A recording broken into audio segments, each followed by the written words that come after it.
Well, hello, and we're in Ephesians chapter 4, and we'll do this short section 7 to 10.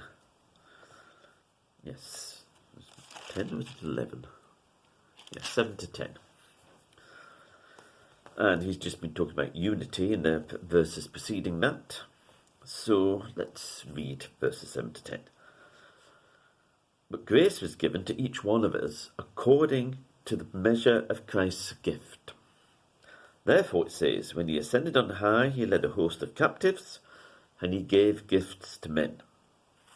In saying he ascended, what does it mean but that he also descended into the lower regions, the earth? He who descended is the one who ascended, far above all the heavens, that he might fill all things. Right, so there are essentially two things going on here.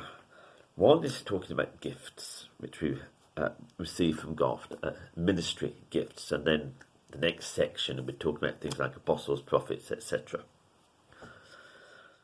So he's talking about those, which we'll say a wee bit about in a minute or two. And then he's also probably countering some sort of Gnostic type ideas. Gnosticism wasn't fully developed at this stage, but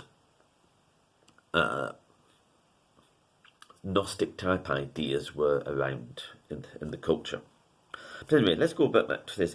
But grace was given to each one of us according to the measure of Christ's gift. Now, we know that I've said this many times before, and I'll say it many times again in the future. We tend to have a passive view of grace. The Bible doesn't. And here's to make grace in reference to gifts. And it is the grace of God which enables us to do stuff. And we do stuff which we don't deserve to be able to do, and do stuff and achieve things which we have no right to expect to be able to achieve, if it wasn't for the grace, the goodness, the undeserved gift of God.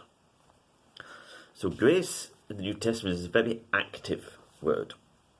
Yes, we need to be forgiven, but God does much more than just forgive us. It's absolutely essential that we receive forgiveness, because we've all sinned against God. We need forgiveness. But God doesn't stop there.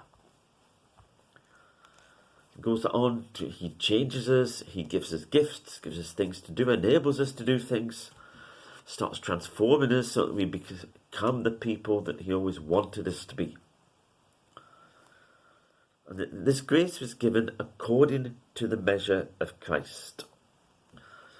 That things which could go wrong with gifts are that, one, if you have you might become proud, thinking, oh, aren't I good, aren't I clever, or whatever, I'm better than other people because I can do such and such thing. Well, that's nonsense.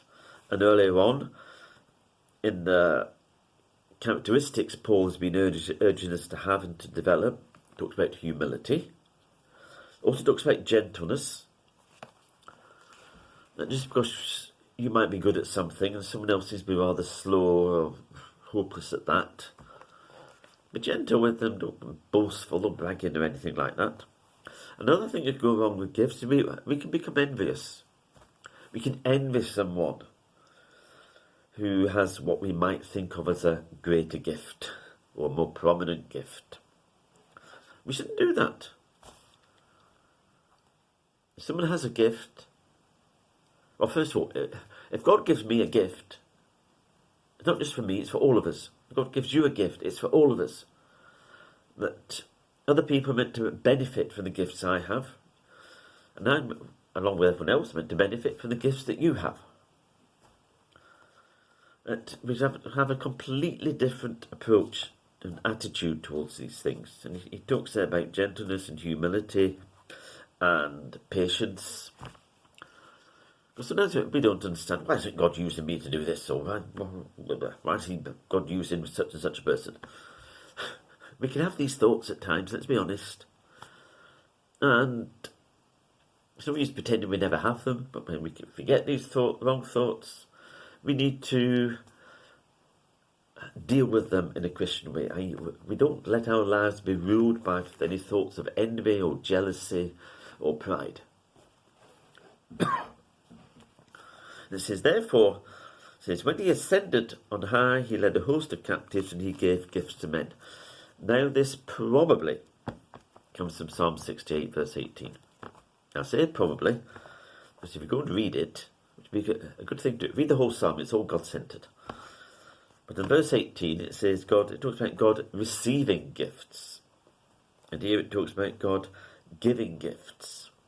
So that's why I'm saying it's probably Psalm 68, but Paul's use of it seems to be a little bit hard to explain. It says, in saying he ascended, what does it mean? Right, it could be about the Gnostic kind of teaching stuff. There was one heresy called Docetism. It says Jesus only appeared to be a man. Now today most heresies about Jesus, most commonly, will deny his divinity. In the early New Testament times, they denied his humanity. That's why Paul's saying he ascended. What does it mean? Except he descended. And that could be a general reference to him coming to earth. Or it could refer specifically to him going into the grave. But either way, he then ascended. It says, he who descended is the one who also ascended, far above all the heavens, that he might fill all things. And Jesus, particularly in John's Gospel, comes out, Jesus was sent from heaven. He was sent by the Father. And then he returned to the Father. And he has ascended. He is above all things. Amen.